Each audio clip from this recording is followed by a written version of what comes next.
மருதமலைக்கு போயிட்டு வந்தோம் இல்லையா, அதுக்கப்புறம் அப்படியே ஒரு 7:30க்கு நம்ம மலையை விட்டு கீழே இறங்கினோம். சரி அப்படியே போய் ஈசா யோகாவை போய் பார்த்துட்டு வந்துடுவோம் அப்படின்ட்டு அப்புறம் போனோம். பார்த்திங்கன்னா பிரம்மாண்டமாக இருந்தது சிலை. சாமி அப்படியே தத்ரூபமாக இருந்தார் ஃப்ரெண்ட்ஸ்.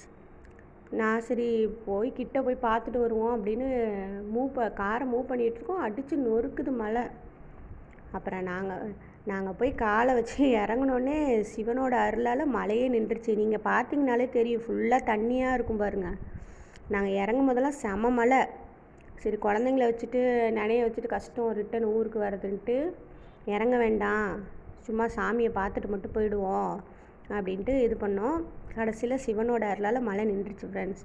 அப்புறம் நல்லபடியாக தரிசனம் பண்ணிவிட்டு அப்படியே பக்கத்தில் இருந்த ஒரு ஹோட்டலுக்கு போனோம் ஃப்ரெண்ட்ஸ்.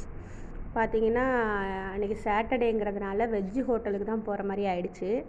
அப்புறம் அவங்க மீல்ஸ் வாங்கி சாப்பிட்டுட்டு இருந்தாங்க.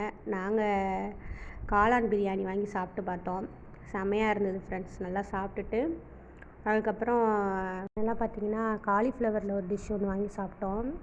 அப்புறம் பார்த்திங்கன்னா கோலி சோடா இருந்துச்சு ஃப்ரெண்ட்ஸ். ரொம்ப நாள் ஆச்சு கோலி சோடா குடிச்சு. அப்புறம் செரிமானமும் ஆகும்ல, நல்ல செம சாப்பாடு.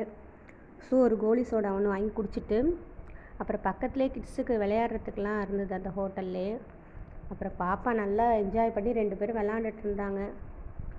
டைம் ஆகிடுச்சு, வாங்க வாங்கன்னு கூப்பிட்டுட்டு இருந்தோம். பார்த்திங்கன்னா 2 பேரும் கிளம்பவே முடியாதுன்ட்டாங்க. மாற்றி மாற்றி ஊஞ்சல் அது இதுன்னு விளாண்டுக்கிட்டு அதுக்கப்புறம் பார்த்திங்கன்னா வெயில் ரொம்ப இல்லை அந்தளவுக்கு. கோயம்புத்தூரில் பார்த்திங்கன்னா மைல்டாக தான் வெயில் இருக்குது, நல்ல கூலிங்காக தான் இருந்தது. அப்புறம் எல்லாம் விளாண்டு முடிச்சுட்டு சரி ஓகே கிளம்பலாம் அப்படின்ட்டு அப்புறம்